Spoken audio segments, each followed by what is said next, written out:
Hi all, എല്ലാവർക്കും unique അക്കാഡമിയുടെ UPSC interview സീരീസിലേക്ക് സ്വാഗതം. അപ്പോൾ ഇന്ന് നമ്മൾ നോക്കാനായിട്ട് പോകുന്നത് നമ്മുടെ ഇൻ്റർവ്യൂവിന് വേണ്ടി SCERT ടോപ്പിക്സ് ആണ് കേട്ടോ. അപ്പോൾ അതിനായിട്ട് ആദ്യം നോക്കുന്നത് നമ്മുടെ മാറി വന്ന പുസ്തകം പുതിയ SCERT 5ാം ക്ലാസ്സിലെ നമ്മുടെ ബേസിക് സയൻസിൽ നിന്നുള്ള ആദ്യത്തെ 2 പാഠഭാഗങ്ങളാണ് ഇന്ന് ഡിസ്കസ് ചെയ്യുന്നത്. ജസ്റ്റ് ഒന്ന് ആ ഒരു PDF ഒന്ന് നോക്കുകയോ അല്ലെങ്കിൽ ടെക്സ്റ്റ് ബുക്ക് ഉണ്ടെങ്കിൽ ഒന്ന് വായിച്ചു നോക്കുകയോ ചെയ്യുക. അല്ലെങ്കിൽ എന്താണ് ആ ഒരു പാഠഭാഗത്തിനകത്ത് പറഞ്ഞേക്കുന്നത്, എന്തൊക്കെ കാര്യങ്ങൾ ഡീൽ ചെയ്യുന്നുണ്ട്, ഏതൊക്കെ ചാപ്റ്റേഴ്സാണ് 5ാം ക്ലാസ്സിൽ പഠിക്കാനുള്ളത് എന്നൊക്കെ നമ്മൾ അറിഞ്ഞിരിക്കുന്നത് നല്ലതാണ്. അത്യാവശ്യം ചോദ്യങ്ങളുണ്ടാകാം. നമ്മളോട് ഡെമോ ക്ലാസ് എടുക്കാൻ പറയുമോ ഇല്ലയോ എന്നൊന്നും അറിയില്ല. പക്ഷെ എന്നാലും ഒരു ടോപ്പിക്ക് തന്നിട്ട് എങ്ങനെ അവതരിപ്പിക്കാമെന്ന് ചോദിക്കുന്നുണ്ട്. അപ്പോൾ അത് നമ്മൾ എഴുന്നേറ്റ് നിന്ന് ക്ലാസ് എടുക്കുന്നത് പോലെയല്ല, നമ്മുടെ സീറ്റിൽ ഇരുന്നിട്ട് തന്നെ ചിലരോട് ചോദിച്ചായിരുന്നു LPക്ക് ഈ ഒരു ടോപ്പിക്ക് എങ്ങനെ ഇൻട്രൊഡ്യൂസ് ചെയ്യാം ടീച്ചറെ എന്നൊക്കെ ചോദിച്ചായിരുന്നു. അപ്പോൾ നമ്മൾ നമ്മുടെ ഐഡിയ പറഞ്ഞു കൊടുക്കുക. അപ്പോൾ അതിനകത്ത് നമ്മൾ അറിഞ്ഞിരിക്കണം SCERTയിൽ ഏതൊക്കെ പാഠഭാഗങ്ങളാണ് 5ാം ക്ലാസ്സുകാർക്ക് പഠിക്കാനുള്ളത്, 7ാം ക്ലാസ്സുകാർക്ക് ഏതാണ്, 6ാം ക്ലാസ്സുകാർക്ക് ഏതാണ് എന്നൊക്കെ നമ്മൾ അറിഞ്ഞിരിക്കണം. അപ്പോൾ 5ഉം 7ഉം കഴിഞ്ഞ വർഷം മാറിയത് കൊണ്ട് തന്നെ നമ്മൾ ഈ ഒരു പുതിയ SCERT നോക്കിയാൽ മതിയാകും. പക്ഷെ 6ാം ക്ലാസ്സിലെ ടെക്സ്റ്റ് ബുക്ക് ഇപ്പോഴാണ് മാറുന്നത്. അപ്പോൾ നമ്മൾ പഴയതും ഒന്ന് അറിഞ്ഞിരിക്കണം, ഇപ്പോൾ മാറി വരുന്ന പുസ്തകവും കൂടെ ഒന്ന് അറിഞ്ഞിരിക്കുന്നത് നല്ലതാണ്. ഓക്കെ, അപ്പോൾ ആദ്യത്തെ ചാപ്റ്റർ എന്ന് പറയുന്നത് ഒറ്റയല്ലൊരു ജീവിയും കേട്ടോ. 5ാം ക്ലാസ്സിലെ ബേസിക് സയൻസിലെ ആദ്യത്തെ ചാപ്റ്ററാണ് ഒറ്റയല്ലൊരു ജീവിയും. അപ്പോൾ അതിൽ ആദ്യം ആഹാര ശൃംഖലാജാലത്തെ പറ്റി പറയുന്നുണ്ട്, ഫുഡ് വെബ്. എന്താണ് ആഹാര ശൃംഖലാജാലം എന്ന് പറയുന്നുണ്ട്. എന്താണ് ആഹാര ശൃംഖലാജാലം? ആഹാരത്തിനായി ജീവികൾ പരസ്പരം ആശ്രയിക്കുന്നു. ജീവികളുടെ ഈ ഒരു പരസ്പര ബന്ധമാണ് ആഹാര ശൃംഖലാജാലം എന്ന് പറയുന്നത്.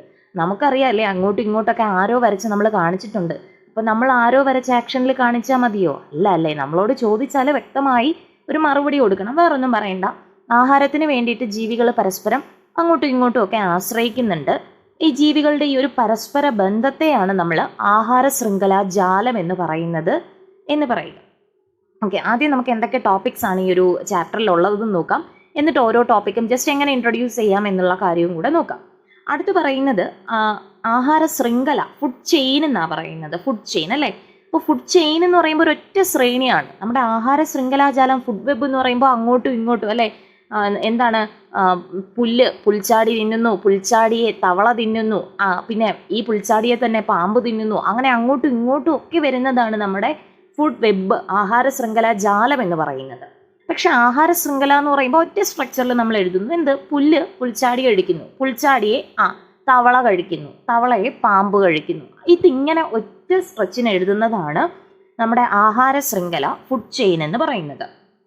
ഇനി പ്ലവകങ്ങളെ പറ്റി പറയുന്നുണ്ട് കേട്ടോ. പ്ലവകങ്ങൾ, പ്ലാങ്ക്ടൺ എന്താണെന്ന് പറയുന്നുണ്ട്. അപ്പോൾ സമുദ്രത്തിലാണ് ഈ പ്ലവകങ്ങൾ കാണപ്പെടുന്നതെന്ന് ഓർത്തിരിക്കുക. സമുദ്രം എന്ന ആവാസ വ്യവസ്ഥയിലെ ഉൽപാദകരാണ്. അപ്പോൾ അടുത്ത ക്വസ്റ്റ്യൻ, എന്താണ് ഉൽപാദകർ? ഉൽപാദകർ എന്ന് പറഞ്ഞാൽ എന്താണ് അല്ലേ? ഒരു ആഹാര ശൃംഖലാജാലത്തിലെ നമ്മുടെ സസ്യങ്ങളാണ് എപ്പോഴും ഉൽപാദകരായിട്ട് വരുന്നത് അല്ലേ. അപ്പോൾ എല്ലാ ശൃംഖലകളും ആരംഭിക്കുന്ന ജീവി വിഭാഗം സസ്യങ്ങളിൽ നിന്നുമാണ് ആരംഭിക്കുന്നത്. അതുകൊണ്ട് സസ്യങ്ങളെയാണ് ഉൽപാദകർ എന്ന് പറയുന്നത്. അതുപോലെ സമുദ്രം എന്ന ആവാസ വ്യവസ്ഥയിലെ ഉൽപാദകർ അറിയപ്പെടുന്ന പേരാണ് പ്ലവകങ്ങൾ. നമ്മുടെ ജലാശയങ്ങളിലൂടെയൊക്കെ ഒഴുകി നടക്കുന്ന ചെറിയ സസ്യങ്ങളെ കണ്ടിട്ടില്ലേ, അതിനെയാണ് കേട്ടോ പ്ലവകങ്ങൾ എന്ന് പറയുന്നത്. അടുത്ത് വരുന്ന ടോപ്പിക്ക് ആവാസം, ഹാബിറ്റേറ്റ് എന്താണെന്ന് ചോദിക്കുന്നുണ്ട്. ആവാസം എന്താണ് അല്ലേ? നിരവധി ജീവികൾക്ക് നിലനിൽപ്പിന് ആവശ്യമായ എല്ലാ ഘടകങ്ങളും അടങ്ങിയ ചുറ്റുപാടാണ് ആവാസം എന്ന് പറയുന്നത്.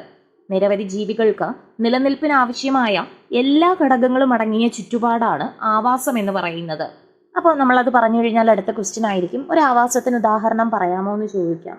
എന്താണ്? നമ്മുടെ വയൽ അല്ലേ, പുൽമേട്, മരുഭൂമി, സമുദ്രം, വനങ്ങൾ, കണ്ടൽക്കാടുകൾ, ഇതൊക്കെ എന്താണ്? ആവാസമാണ്. അവിടെ നിരവധി ജീവികൾ വസിക്കുന്നുണ്ട്. ഓക്കെ, അപ്പോൾ നിരവധി ജീവികൾക്ക് അവയുടെ നിലനിൽപ്പിന് ആവശ്യമായ എല്ലാ ഘടകങ്ങളും അടങ്ങിയ ചുറ്റുപാടാണ് ആവാസം. വേറെ ഒന്നും ഓർക്കണ്ട, നമ്മുടെ സമുദ്രം ഓർത്തിരുന്നാൽ മതി. അവിടെ എന്തൊക്കെയുണ്ടല്ലേ, പലതരത്തിലുള്ള ജീവികളുണ്ട്. അവയ്ക്കെല്ലാം പറ്റുന്ന ഒരു അറ്റ്മോസ്ഫിയർ ആണ് അവിടെ ഉള്ളത്. അതൊക്കെ ഒന്ന് ഓർത്തിരിക്കുക. ഇനി നമ്മുടെ ആഫ്രിക്കൻ മുഷിയെ പറ്റി പറയുന്നുണ്ട് കേട്ടോ. നമ്മുടെ കേരളത്തിലെ ചില ജലാശയങ്ങളിലൊക്കെ കണ്ടുവരുന്ന അധിനിവേശ മത്സ്യമാണ് ആഫ്രിക്കൻ മുഷി എന്ന് പറയുന്നത്. ഓക്കെ, അപ്പോൾ ഈ ആഫ്രിക്കൻ മുഷി നമ്മുടെ സാധാരണ നോർമൽ ജലാശയങ്ങളിലോട്ട് വന്നാൽ ഈ നാടൻ മത്സ്യങ്ങളെ എന്ത് ചെയ്യും? ഇവർ ഫുഡാക്കും. ഓക്കെ, ഈ ആഫ്രിക്കൻ മുഷി കഴിക്കുന്നത് നാടൻ മത്സ്യങ്ങളെയാണ്. അപ്പോൾ നാടൻ മത്സ്യങ്ങൾ എന്ത് ചെയ്യും? അവർക്ക് വംശനാശം സംഭവിക്കും. അപ്പോൾ ഈ ആഫ്രിക്കൻ മുഷിയൊക്കെ എന്താണ്, നമ്മുടെ ആവാസ വ്യവസ്ഥയ്ക്ക് ഭീഷണിയാകുന്ന ഒരു മത്സ്യമാണെന്ന് ഓർത്തിരിക്കുക. ഇവരെ പ്രത്യേകം സജ്ജമാക്കിയൊക്കെയാണ് ഇവരെ വളർത്തുന്നത്. ഇവരെ നമ്മുടെ ജലാശയങ്ങളിലൊക്കെ വിട്ടാൽ നമ്മുടെ ജലാശയങ്ങളിലെ മത്സ്യങ്ങളെ എന്ത് ചെയ്യും, ഇവർ ഭക്ഷിക്കും. നമ്മുടെ ജലാശയങ്ങളിൽ മത്സ്യങ്ങളില്ലാതാവും. നമ്മുടെ ആവാസ വ്യവസ്ഥ തന്നെ എന്ത് ചെയ്യും, തകിടം മറിയും. ഓക്കെ, ഇനി അടുത്ത് ആഗോള കടുവ ദിനം എന്നാണെന്ന് ചോദിക്കുന്നുണ്ട്. ജൂലൈ 29 ആഗോള കടുവ ദിനം. അങ്ങനെയാണെങ്കിൽ ഇന്ത്യ ഗവൺമെൻറ് പ്രോജക്റ്റ് ടൈഗർ പദ്ധതി കൊണ്ടുവന്നത് 1971 ഏപ്രിൽ 1 ഓക്കെ, അപ്പോൾ ഇത്രയും കാര്യങ്ങളാണ് ഒറ്റ സ്ട്രെച്ചിൽ പറയുന്നത്. ആഹാര ശൃംഖലാജാലം എന്താണ്, ആഹാര ശൃംഖല എന്താണ്, ആവാസം എന്താണ്. ഇപ്പോൾ ഇത് നമുക്കിങ്ങനെ പറഞ്ഞു തന്നെ തുടങ്ങാം അല്ലേ. നമ്മുടെ ഇപ്പോൾ വീട്ടിലെ കാര്യം, കുഞ്ഞുങ്ങളെ എങ്ങനെ ഇത് പഠിപ്പിക്കും?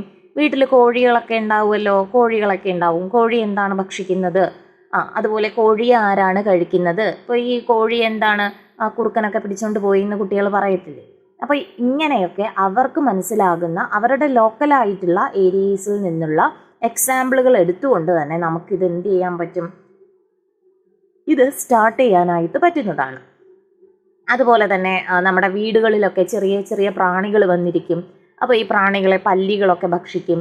അങ്ങനെ ഈ പല്ലിയെ കോഴി കഴിക്കും, കോഴിയെ കുറുക്കൻ കൊണ്ടുപോകും, അല്ലെങ്കിൽ പട്ടി പിടിച്ചു കൊണ്ടുപോകും എന്നൊക്കെ പറയത്തില്ലേ. അങ്ങനെ അവരുടെ ലോക്കലായിട്ട് നിന്നുകൊണ്ടുള്ള ചുറ്റുപാടിൽ നിന്നുള്ള ഉദാഹരണങ്ങൾ എടുത്ത് നമുക്ക് ഈ ഒരു ടോപ്പിക്കൊക്കെ ഇൻട്രൊഡ്യൂസ് ചെയ്ത് കൊടുക്കാവുന്നതാണ്. ഓക്കെ, ഇനി അടുത്ത ഇമ്പോർട്ടൻ്റ് ആയിട്ടുള്ള ഒരു ടോപ്പിക്കാണ് പ്രകാശ സംശ്ലേഷണം, ഫോട്ടോസിന്തസിസ്. അപ്പോൾ അതിൻ്റെ ഡെമോ ക്ലാസ് തന്നെ നമ്മൾ ചെയ്തിട്ടുണ്ട്, പ്രകാശ സംശ്ലേഷണത്തിൻ്റേത്. അത് കാണാത്തവരുണ്ടെങ്കിൽ ഒന്ന് കാണുക കേട്ടോ. ഞാൻ അതിൻ്റെ ലിങ്ക് ഡിസ്ക്രിപ്ഷൻ ബോക്സിൽ ഇട്ടേക്കാം. പ്രകാശ സംശ്ലേഷണം എന്താണ്, എല്ലാവരോടും ഒരു സയൻസിലെ ടോപ്പിക് എടുക്കാൻ പറഞ്ഞാൽ ഏറെക്കുറെ എല്ലാവരും പ്രിപ്പയർ ചെയ്യുന്ന ടോപ്പിക്ക് പ്രകാശ സംശ്ലേഷണം തന്നെയായിരിക്കും. അപ്പോൾ നിങ്ങൾ മറ്റൊരു ടോപ്പിക് എടുക്കാനായിട്ടൊന്ന് ശ്രമിക്കുക. ഓക്കെ, പ്രകാശ സംശ്ലേഷണം എന്താണ്, ഫോട്ടോസിന്തസിസ് എന്താണെന്ന് അറിഞ്ഞിരിക്കണം. എന്താണ് ഫോട്ടോസിന്തസിസ്? നമ്മുടെ കാർബൺ ഡൈ ഓക്സൈഡ്, ജലം എന്നിവ ഉപയോഗിച്ച് സൂര്യപ്രകാശത്തിൽ നിന്നുള്ള ഊർജത്തിൻ്റെ സഹായത്താൽ സസ്യങ്ങൾ ആഹാരം നിർമ്മിക്കുന്ന പ്രക്രിയയാണ് പ്രകാശ സംശ്ലേഷണം അല്ലെ. ആഹാര നിർമ്മാണം നമ്മുടെ അടുക്കളയിൽ നിന്ന് തന്നെ ഉദാഹരണങ്ങൾ കൊണ്ടുവരാം. എന്നിട്ട് ചോദിക്കാം, നമ്മൾ മാത്രമല്ലല്ലോ വളരുന്നത് അല്ലേ, നമ്മുടെ അടുത്തുള്ള മരങ്ങൾ വളരുന്നുണ്ട്, ചെടികൾ വളരുന്നുണ്ട്. ഇതെന്തുകൊണ്ടാണ്, ഇവരെങ്ങനെയാണ് വളരുന്നത്, ഇവർക്ക് എവിടെ നിന്നാണ് ഫുഡ് കിട്ടുന്നത് എന്നൊക്കെ ചോദിച്ചുകൊണ്ട് അങ്ങനെ രസകരമായ അവരുടെ മറുപടികളിലൂടെ നമുക്ക് ഈ ഒരു ടോപ്പിക്ക് പ്രകാശ സംശ്ലേഷണം ഇൻട്രൊഡ്യൂസ് ചെയ്യാവുന്നതാണ്. ഓക്കെ, ഇനി ഈ ഹരിതകത്തെ പറ്റി അറിഞ്ഞിരിക്കണം കേട്ടോ. ഇലകളിലെ ഏത് വർണ്ണ വസ്തുവാണ് നമ്മുടെ ആഹാര നിർമ്മാണത്തിനും പ്രകാശ സംശ്ലേഷണത്തിനും ഒക്കെ സഹായിക്കുന്നതെന്ന് ചോദിച്ചാൽ ഹരിതകം ക്ലോറോഫില്ലാണെന്ന് ഓർത്തിരിക്കുക. ഇനി പ്രകാശ സംശ്ലേഷണത്തിൻ്റെ ഉൽപ്പന്നങ്ങൾ, പ്രോഡക്ട്സ് എന്തൊക്കെയാണ്? നമ്മുടെ ഗ്ലൂക്കോസും ഓക്സിജനുമാണ് പ്രകാശ സംശ്ലേഷണത്തിൻ്റെ ഉൽപ്പന്നങ്ങൾ. ഇനി എല്ലാ ജീവികളും ശ്വസനത്തിനായി യൂസ് ചെയ്യുന്ന ഗ്യാസ് ഏതാണ്? ഓക്സിജൻ ആണല്ലേ. ഇനി സസ്യങ്ങളെന്ന് ചോദിച്ചാലും രാത്രിയെന്നോ പകലെന്നോ ചോദിച്ചാലും എല്ലാം ഉത്തരം എന്താണ്? ശ്വസനത്തിനായി യൂസ് ചെയ്യുന്നത് ഓക്സിജനാണ്. ശ്വസനത്തിൻ്റെ ഫലമായി സസ്യങ്ങൾ ഉൾപ്പെടെ എല്ലാ ജീവികളും ജന്തുജാലങ്ങളും പുറന്തള്ളുന്ന വാതകം എന്ന് പറയുന്നത് കാർബൺ ഡൈ ഓക്സൈഡാണ്. ചിലപ്പോൾ സസ്യങ്ങളിൽ നിന്നെടുത്ത് ചോദിച്ചുകൊണ്ട് നമ്മളെ കൺഫ്യൂസ് ആക്കിപ്പിക്കാം. കാരണം നമ്മൾ കാർബൺ ഡൈ ഓക്സൈഡൊക്കെ സസ്യങ്ങൾ പ്രകാശ സംശ്ലേഷണത്തിന് യൂസ് ചെയ്യുന്നു എന്ന് നമ്മൾ പഠിച്ചില്ലേ.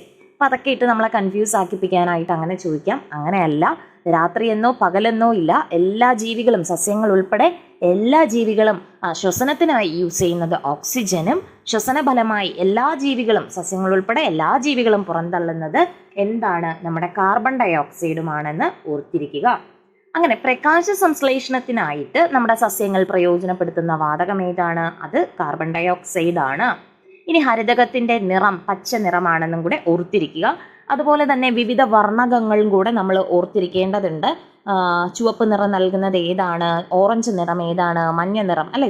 സസ്യങ്ങളുടെയൊക്കെ വിവിധ ഭാഗങ്ങൾക്ക് വിവിധ നിറങ്ങൾ നൽകുന്നത് ഏതൊക്കെ വർണ്ണകങ്ങളാണെന്ന് നമ്മൾ അറിഞ്ഞിരിക്കണം. ചുവപ്പ് നിറം ആന്തോസയാനിനാണ് ചുവപ്പ് നിറം. ഓറഞ്ച് നിറമാണെങ്കിൽ കരോട്ടിനാണ് ഓറഞ്ച് നിറം നൽകുന്നത് കരോട്ടിനാണ്. മഞ്ഞ നിറമാണെങ്കിൽ സാന്തോഫിൽ. ഓക്കെ, ചുവപ്പ് നിറമാണെങ്കിൽ ആന്തോസയാനിൻ, ഓറഞ്ച് നിറം കരോട്ടിനാണ്, മഞ്ഞ നിറം സാന്തോഫിലാണ്. ഇനി ഈ നമ്മുടെ പ്രകാശ സംശ്ലേഷണമൊക്കെ നമ്മൾ പഠിച്ചു കഴിഞ്ഞു. ഈ പ്രകാശ സംശ്ലേഷണ ഫലമായിട്ട് സസ്യങ്ങൾ എന്ത് ചെയ്യും? ഓക്സിജൻ പുറന്തള്ളും. ആ ഓക്സിജനാണ് നമ്മൾ ശ്വസിക്കുന്നത് അല്ലേ. അങ്ങനെയാണെങ്കിൽ സസ്യങ്ങൾ ഈ ഓക്സിജൻ ഏത് ഭാഗത്തിലൂടെയാണ് പുറന്തള്ളുന്നതെന്ന് ചോദിക്കാം. ഏത് വഴിയാണ് സസ്യങ്ങൾ പുറന്തള്ളുന്നത്? ഏതാണ്? നമ്മുടെ സ്റ്റൊമാറ്റ അല്ലെ, ആസ്യരന്ധ്രം വഴിയാണ് സസ്യങ്ങൾ എന്ത് ചെയ്യുന്നത്? പ്രകാശ സംശ്ലേഷണത്തിന്റെ ഫലമായിട്ട് ഓക്സിജൻ പുറന്തള്ളുന്നത്. ഇനി അടുത്ത് പറയുന്നത് നമ്മുടെ അന്തരീക്ഷത്തിൽ വാതകങ്ങളുടെ അളവുകളാണ്. നമ്മുടെ അന്തരീക്ഷത്തിൽ ഏറ്റവും കൂടുതലുള്ള വാതകം ഏതാണ്? നൈട്രജൻ ആണ്. ഇത് ബേസിക് ആയിട്ട് നമ്മൾ LP ഒക്കെ പഠിച്ചതാണ്. അപ്പോൾ ജസ്റ്റ് ഒന്ന് ഓർത്തിരിക്കുക, അന്തരീക്ഷത്തിൽ ഏറ്റവും കൂടുതലുള്ള വാതകം ഏതാണ്? നൈട്രജൻ ആണ്. 78% നൈട്രജൻ വരുന്നുണ്ട്. രണ്ടാമത്തെ വാതകം, അന്തരീക്ഷത്തിൽ കൂടുതലുള്ള രണ്ടാമത്തെ വാതകം ഓക്സിജൻ ആണ്. അറൗണ്ട് 21% ഓക്സിജൻ വരുന്നുണ്ട്. എന്നാൽ അന്തരീക്ഷത്തിൽ ഏറ്റവും കൂടുതലുള്ള സംയുക്തം ഏത്, കോമ്പൗണ്ട് ഏതെന്ന് ചോദിച്ചാൽ അത് കാർബൺ ഡൈ ഓക്സൈഡ് ആണ്. അന്തരീക്ഷത്തിൽ ഏറ്റവും കൂടുതലുള്ള അലസവാതകം, ഇനേർട്ട് ഗ്യാസ് ആരെന്ന് ചോദിച്ചാൽ അത് ആർഗൺ ആണ്. ഓക്കെ, അപ്പോൾ അന്തരീക്ഷത്തിലെ കാര്യമാണ് പറയുന്നത്. ഏറ്റവും കൂടുതലുള്ളത് നൈട്രജൻ 78%, രണ്ടാം സ്ഥാനം ഓക്സിജൻ ആണ് 21%. ഏറ്റവും കൂടുതലുള്ള സംയുക്തം കാർബൺ ഡൈ ഓക്സൈഡ് ആണ്, അലസവാതകം ആർഗൺ ആണെന്ന് ഓർത്തിരിക്കുക. അപ്പോൾ അതോടുകൂടി ആ ഒരു സെക്ഷൻ കഴിഞ്ഞിട്ടുണ്ട്. പ്രകാശ സംശ്ലേഷണം എന്ന് പറയുന്ന സെക്ഷൻ കഴിഞ്ഞിട്ടുണ്ട്. അപ്പോൾ നമ്മുടെ വീട്ടിലെ അടുക്കളയിൽ നിന്ന് തന്നെ തുടങ്ങിയിട്ട് വളർച്ചയുമായി ബന്ധപ്പെടുത്തി നമുക്ക് പ്രകാശ സംശ്ലേഷണം ഇൻട്രൊഡ്യൂസ് ചെയ്ത് കൊടുക്കാനായിട്ട് കഴിയുന്നതാണ്. ഞാൻ വീഡിയോ എന്തായാലും പോസ്റ്റ് ചെയ്തേക്കാം. ഓക്കെ, ഇനി അടുത്ത് നമ്മൾ പറയുന്നത് ജീവികളും അവയുടെ വാസസ്ഥലത്തിൻ്റെ അടിസ്ഥാനത്തിൽ നമ്മളെ സസ്യങ്ങളെ ക്ലാസിഫൈ ചെയ്യുന്ന കാര്യങ്ങളാണ് പറയുന്നത് കേട്ടോ. അപ്പോൾ വാസസ്ഥലത്തിൻ്റെ അടിസ്ഥാനത്തിൽ സസ്യങ്ങളെ ക്ലാസിഫൈ ചെയ്യുന്നു, അവരുടെ പ്രത്യേകതകൾ, അവർ എങ്ങനെയാണ് ഫുഡ് എടുക്കുന്നത്, ഇതിൻ്റെയൊക്കെ അടിസ്ഥാനത്തിൽ സസ്യങ്ങളുടെ ഒരു ക്ലാസിഫിക്കേഷനാണ് ഇനി പറയുന്നത്. ഓക്കെ, അപ്പോൾ ആദ്യത്തേത് എപ്പിഫൈറ്റുകളാണ്. എപ്പിഫൈറ്റുകൾ എന്ന് പറഞ്ഞാൽ വാസസ്ഥലത്തിന് വേണ്ടി മാത്രം ഒരു സസ്യത്തെ ആശ്രയിക്കുന്ന മറ്റ് സസ്യങ്ങളെയാണ് നമ്മൾ എപ്പിഫൈറ്റുകൾ എന്ന് വിളിക്കുന്നത്. നമ്മുടെ മരവാഴയില്ലേ, മരവാഴ, ഓർക്കിഡുകൾ തുടങ്ങിയവയൊക്കെ മറ്റ് ചെടികളുടെ തണ്ടുകളിലൊക്കെയാണ് പറ്റിപ്പിടിച്ച് വളരുന്നത്. പക്ഷേ അവർക്കൊരു വീട് അല്ലെ, താമസം, വാസസ്ഥലത്തിന് വേണ്ടി മാത്രമാണ് ഇങ്ങനെ പറ്റിപ്പിടിച്ച് വളരുന്നത്. നമ്മൾ ആതിഥേയ സസ്യത്തെ ഒരു രീതിയിലും അവർ ബുദ്ധിമുട്ടിക്കുന്നില്ല അല്ലെ, അവരിൽ നിന്ന് ഫുഡ് എടുക്കുകയോ അവരെ ശല്യം ചെയ്യുകയോ ഒന്നും ചെയ്യുന്നില്ല.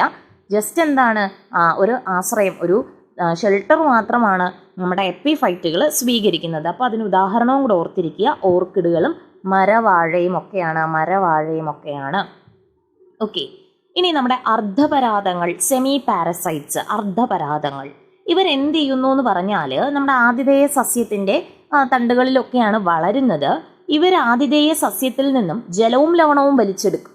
ജലവും ലവണവും വലിച്ചെടുത്ത് സ്വയം ആഹാരം ഉണ്ടാക്കി കഴിക്കും. ഇവർ കുറച്ചുകൂടെ അന്തസ്സുണ്ട് അല്ലേ. ഇവരെന്ത് ചെയ്യുന്നുണ്ട്, ആതിഥേയ സസ്യത്തിൻ്റെ തണ്ടിലോ എവിടെയെങ്കിലും ഒക്കെ പറ്റിപ്പിടിച്ച് വളരും. എന്നിട്ട് ആതിഥേയ സസ്യത്തിൽ നിന്നും ജലവും ലവണവും ഫുഡ് ഉണ്ടാക്കാനുള്ള സാധനങ്ങളൊക്കെ അടിച്ചു മാറ്റും. എന്നിട്ട് സ്വന്തം ഇഷ്ടത്തിന് ഫുഡ് ഉണ്ടാക്കി കഴിക്കുന്നവരാണ് അർദ്ധപരാതങ്ങൾ. അപ്പം അതിന് ഉദാഹരണമാണ് ഇത്തിൽക്കണ്ണി, ചന്ദനം തുടങ്ങിയവ. ഇനി പൂർണ്ണപരാതങ്ങൾ നമ്മുടെ ആതിഥേയ സസ്യത്തിൽ നിന്നും പോഷക ഘടകങ്ങൾ വലിച്ചെടുക്കാൻ കഴിയുന്ന സസ്യങ്ങളെയാണ് പൂർണ്ണപരാതങ്ങൾ എന്ന് പറയുന്നത്. ഇവർ എന്ത് ചെയ്യും, ആതിഥേയ സസ്യത്തിൻ്റെ തണ്ടിലോ ഒക്കെ പറ്റിപ്പിടിച്ച് വളരുന്നതും പോരാഞ്ഞിട്ട് അവരുണ്ടാക്കി വെക്കുന്ന ഫുഡും കൂടി എന്ത് ചെയ്യും, അടിച്ചു മാറ്റി അങ്ങ് കഴിക്കുന്നവരാണ് നമ്മുടെ പൂർണ്ണപരാതങ്ങൾ എന്ന് പറയുന്നത്. ഓക്കെ, ഒരു നാണവും ഇല്ലാണ്ട് ആതിഥേയ സസ്യം എന്ത് ചെയ്യും, ഉണ്ടാക്കി വെക്കുന്ന ഫുഡൊക്കെ ഇവരങ്ങ് കഴിക്കും. ഇതിനെയാണ് പൂർണ്ണപരാതങ്ങൾ എന്ന് പറയുന്നത്. അപ്പോൾ മൂടില്ലാത്താളി, നമ്മുടെ റെഫ്ലേഷ്യ തുടങ്ങിയവയൊക്കെ പൂർണ്ണപരാതങ്ങൾക്ക് ഉദാഹരണമാണ്. ഓക്കെ, അപ്പോൾ ലോകത്തിലെ ഏറ്റവും വലിയ പുഷ്പമാണ് റെഫ്ലേഷ്യ. അപ്പോൾ അതൊക്കെ നമുക്ക് എന്തൊക്കെയാണ് ക്ലാസ്സിലൊക്കെ പഠിപ്പിക്കുമ്പോൾ നമുക്ക് ICT ഒക്കെ ഉപയോഗിച്ച് കാണിച്ചൊക്കെ കൊടുക്കാവുന്നതാണ് കേട്ടോ.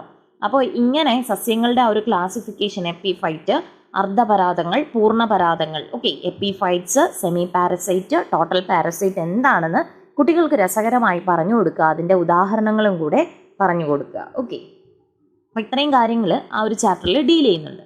ഇനി കുറച്ച് കാര്യങ്ങൾ പറയുന്നത് നമ്മുടെ അർദ്ധപരാതങ്ങളും പൂർണ്ണപരാതങ്ങളും ഒക്കെ എന്താണ്, ആതിഥേയ സസ്യത്തിന് ദോഷം ചെയ്യുന്നവയാണ്. കാരണം അവരുണ്ടാക്കി വെക്കുന്ന അർദ്ധപരാതങ്ങളാണെങ്കിൽ ആതിഥേയ സസ്യത്തിൽ നിന്നും ജലവും ലവണവും വലിച്ചെടുക്കുന്നു. പരാതങ്ങളാണെങ്കിൽ ആതിഥേയ സസ്യത്തിൽ നിന്നും പോഷകങ്ങൾ തന്നെ, അവരുണ്ടാക്കി വെക്കുന്ന ഫുഡ് തന്നെ വലിച്ചെടുക്കുന്നുണ്ട്. അപ്പോൾ ഇവർ രണ്ടുപേരും, അർദ്ധപരാതങ്ങളും പൂർണ്ണപരാതങ്ങളും, നമ്മുടെ ആതിഥേയ സസ്യത്തിന് ദോഷം ചെയ്യുന്നവരാണ്. നമ്മുടെ എപ്പിഫൈറ്റുകൾ പ്രത്യേകിച്ച് ദോഷമൊന്നുമില്ല, അവർ ജസ്റ്റ് അവിടെ ഒന്ന് താമസിച്ചിട്ട് പോകുന്നേ ഉള്ളൂ.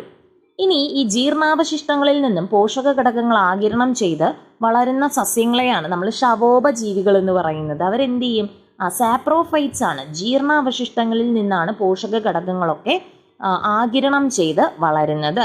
അപ്പോൾ അവരെ ശവോപജീവികൾ എന്ന് വിളിക്കുന്നു. നിയോട്ടിയ, മോണോട്രോപ്പ, പൂപ്പലുകൾ തുടങ്ങിയവയൊക്കെ എന്താണ്, ശവോപജീവികൾക്ക് ഉദാഹരണമാണ്. ഒരു പൂപ്പലിന് ഉദാഹരണം പറയാമോ എന്ന് ചോദിച്ചാൽ നമ്മുടെ മഷ്റൂമില്ലേ, കൂണ്, ആ കൂൺ എന്ന് പറയുന്നത് ഒരു പൂപ്പലാണേ. ഓക്കെ, അപ്പോൾ നിയോട്ടിയ, മോണോട്രോപ്പ, പൂപ്പലുകൾ തുടങ്ങിയവയൊക്കെ ശവോപജീവികളാണ്. അതിൽ പൂപ്പലുകൾക്ക് ഉദാഹരണമാണ് നമ്മുടെ കൂണുകൾ. ഓക്കെ, അങ്ങനെയാണെങ്കിൽ പ്രകൃതിയിലെ എല്ലാ ജീവജാലങ്ങളും പരസ്പരം ആശ്രയിച്ചാണ് ജീവിക്കുന്നത് എന്നുള്ള ഒരു സന്ദേശത്തോടു കൂടിയാണ് ഈ ഒരു ചാപ്റ്റർ അവസാനിക്കുന്നത്, അല്ലെ? എല്ലാവരും പരസ്പരം ബന്ധപ്പെട്ടിരിക്കുന്നു, ആർക്കും ആരെയും ആശ്രയിക്കാതെ ജീവിക്കാൻ കഴിയില്ല എന്നുള്ളൊരു സന്ദേശമാണ് നമുക്ക് ഈ ഒരു ചാപ്റ്റർ നൽകുന്നത്. അപ്പോൾ എന്തൊക്കെ കണ്ടന്റ് ഈ ചാപ്റ്ററിൽ ഉണ്ടെന്ന് ഓർത്തിരിക്കുക. ആദ്യത്തെ ഒരു സെക്ഷൻ ആഹാര ശൃംഖല, ആഹാരവുമായി ബന്ധപ്പെട്ട് ആഹാര ശൃംഖല ജാലം എന്താണ്, നമ്മുടെ ആഹാര ശൃംഖല എന്താണ്, ആവാസം എന്താണെന്ന് പറയുന്നു. അടുത്ത ടോപ്പിക്കിൽ പ്രകാശ സംശ്ലേഷണം എന്ന ടോപ്പിക്ക് ഡീൽ ചെയ്യുന്നുണ്ട്. അടുത്ത് നമ്മുടെ സസ്യങ്ങളെ എന്ത് ചെയ്യുന്നുണ്ട്, നമ്മുടെ എപ്പിഫൈറ്റുകൾ, അർദ്ധപരാതങ്ങൾ, പൂർണ്ണപരാതങ്ങൾ, അതുപോലെ ശവോപജീവികൾ തുടങ്ങിയ കാറ്റഗറികളൊക്കെ ആയിട്ട് പറയുന്നതാണ്. അപ്പോൾ 3 സെക്ഷനായിട്ട് നമുക്ക് ഈ ഒരു ചാപ്റ്ററിനെ തിരിച്ച് പറയാം.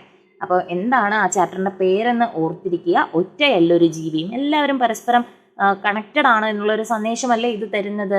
അപ്പോൾ ഒറ്റയല്ലൊരു ജീവിയും എന്നത് തന്നെയാണ് നല്ലൊരു ആപ്റ്റായിട്ടുള്ള ഒരു പാഠഭാഗത്തിന് കൊടുക്കാൻ പറ്റിയ പേര്. അപ്പോൾ 5ാം ക്ലാസ്സിലെ ആദ്യത്തെ ചാപ്റ്ററാണ്. ആ പേര് മറന്നു പോകരുത്, ഒറ്റയല്ലൊരു ജീവിയും. ജസ്റ്റ് വേണമെങ്കിൽ വന്നിരിക്കുന്ന സബ്ജക്റ്റ് എക്സ്പേർട്ട് ചോദിക്കാൻ, ടീച്ചറെ 5ാം ക്ലാസ്സിലെ ബേസിക് സയൻസിലെ ആദ്യത്തെ ചാപ്റ്റർ ഏതാണ്? അപ്പോൾ അവിടെ ഇരുന്ന് മാനത്ത് നോക്കിയിരിക്കുകയല്ല വേണ്ടത്, നമ്മളങ്ങനെ ആലോചിക്കുക, ഒരു കണക്ഷൻ അല്ലെ, എല്ലാവരും ഇൻറ്റർ ഡിപ്പെൻഡൻ്റ് ആണ് എന്ന് ഓർത്തിരിക്കുക. അപ്പോൾ ഒറ്റയല്ലൊരു ജീവിയും എന്ത് മറന്നാലും 5ാം ക്ലാസ്സിലെ ആദ്യത്തെ ചാപ്റ്ററിൻ്റെ പേര് മറക്കരുത്, ഒറ്റയല്ലൊരു ജീവിയും എന്നതാണ്. ഓക്കെ, 5ാം ക്ലാസ്സിലെ ബേസിക് സയൻസിലെ 2ാമത്തെ ചാപ്റ്ററാണ് വ്യാധികൾ പടരാതിരിക്കാൻ, അല്ലെ? വ്യാധികൾ പടരാതിരിക്കാൻ. ഇന്ന് നമ്മൾ ഡിസീസൊക്കെ ആയി ബന്ധപ്പെട്ട് കുറേ അധികം വാർത്തകൾ കേൾക്കുന്ന ഒരു കാലഘട്ടത്തിലാണ് ജീവിക്കുന്നത്. അപ്പോൾ അത്രയും ഇമ്പോർട്ടൻ്റ് ആയിട്ടുള്ള ഒരു ചാപ്റ്ററാണ് വ്യാധികൾ പടരാതിരിക്കാൻ എന്ന് പറയുന്നത്. അപ്പോൾ ഇതിൽ ആദ്യം തന്നെ രോഗങ്ങളെ പകരുന്ന രോഗങ്ങളെന്നും പകരാത്ത രോഗങ്ങളെന്നും ക്ലാസിഫിക്കേഷനൊക്കെ കൊടുത്തുകൊണ്ടാണ് ചാപ്റ്റർ ആരംഭിക്കുന്നത്. കുറച്ച് രോഗങ്ങളുണ്ട്, അതിൽ പകരുന്നത് ഏത്, പകരാത്തത് ഏത് എന്നൊക്കെ അറിഞ്ഞിരിക്കണം. ജസ്റ്റ് നമുക്ക് പകരുന്ന രോഗങ്ങൾ അറിയാം, അല്ലേ? നമ്മുടെ ഡെങ്കിപ്പനിയൊക്കെ ഉണ്ട്, മഞ്ഞപ്പിത്തം, കോളറ, ജലദോഷം, കോവിഡ്, ടൈഫോയിഡ്, ഇതൊക്കെ എന്താണ്, പകരുന്ന രോഗങ്ങളാണ്. ഇനി നമ്മുടെ പകരാത്ത രോഗങ്ങൾ, നമ്മുടെ ജീവിതശൈലി രോഗങ്ങളൊന്നും തന്നെ പകരുന്നതല്ല. ഏതൊക്കെയാണ്? നമ്മുടെ പ്രമേഹമുണ്ട്, പക്ഷാഘാതം, ഹൃദ്രോഗം, പിന്നെ അല്ലാതെ നമ്മുടെ ക്യാൻസർ, അൽഷിമേഴ്സ്, വൃക്കയുമായി ബന്ധപ്പെട്ട രോഗങ്ങൾ, ഇങ്ങനെയുള്ള രോഗങ്ങളൊന്നും തന്നെ പകരുന്നില്ല. അപ്പോൾ പകരുന്ന രോഗങ്ങളും പകരാത്ത രോഗങ്ങളും ആസ് എ ടീച്ചർ എന്ന നിലയ്ക്ക് നമ്മൾ അറിഞ്ഞിരിക്കണം. രോഗങ്ങൾ എന്ന ടോപ്പിക് ഇൻട്രൊഡ്യൂസ് ചെയ്യാൻ വളരെ എളുപ്പമാണ്, അല്ലേ? ക്ലാസ് മുറികളിൽ എങ്ങനെയാണ് നമ്മൾ ക്ലാസ് മുറികളിൽ ഇൻട്രൊഡ്യൂസ് ചെയ്യുക? നമ്മുടെ ക്ലാസ്സിൽ എന്നും എല്ലാ കുട്ടികളും പ്രസൻ്റ് ആയിരിക്കുന്നത് അപൂർവമാണ്, ആരെങ്കിലും ഒരാളൊക്കെ മിസ്സായിരിക്കും. അപ്പോൾ അവരെന്തുകൊണ്ടാണ് വരാത്തത്, എന്താണ് റീസൺ, അങ്ങനെയൊക്കെ പറഞ്ഞ് നമുക്ക് ഡെയിലി അല്ലെങ്കിൽ ഒരു നോർമൽ ആയിട്ടുള്ള ക്ലാസ് റൂമിൽ അങ്ങനെ തുടങ്ങാം. അപ്പോൾ ഇൻ്റർവ്യൂ ബോർഡിലാണ് ചോദിക്കുന്നതെങ്കിൽ നമ്മുടെ ക്ലാസ് മുറിയിൽ 2 കുട്ടികൾ വന്നിട്ടില്ല, അപ്പോൾ അതിൻ്റെ റീസൺ ബാക്കിയുള്ള കുട്ടികളിൽ നിന്നും ചോദിച്ചുകൊണ്ട് തന്നെ നമുക്ക് എന്ത് ചെയ്യാം, നമുക്ക് അങ്ങനെ ഒരു സിറ്റുവേഷൻ സ്റ്റാർട്ട് ചെയ്യുന്നതായിട്ട് നമുക്ക് കാണിക്കാം.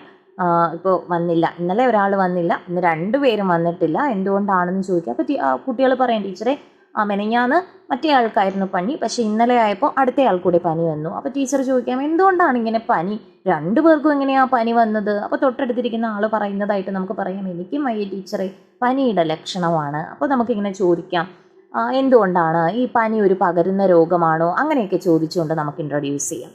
അതുപോലെ തന്നെ പകരാത്ത രോഗങ്ങൾ, നമ്മുടെ വീട്ടിലെ മുത്തശ്ശന്മാരൊക്കെ ഉണ്ടാവുമല്ലോ, അപ്പോൾ അവർക്കൊക്കെ പ്രമേഹം അല്ലെങ്കിൽ ഡയബറ്റിക്സ് ഒക്കെ ഉള്ളവരുണ്ടാകും, അത് പകരുന്നതാണോ, അങ്ങനെയൊക്കെ ചോദിച്ചുകൊണ്ട് നമുക്ക് പകരുന്ന രോഗങ്ങളും പകരാത്ത രോഗങ്ങളും കുട്ടികളിലേക്ക് എത്തിച്ചു കൊടുക്കാം. ഏതൊക്കെ രോഗങ്ങളാണ് പകരുന്നത്, ഏതൊക്കെ രോഗങ്ങളാണ് പകരാത്തത് എന്നുള്ള ഐഡിയ എത്തിച്ചു കൊടുക്കാം.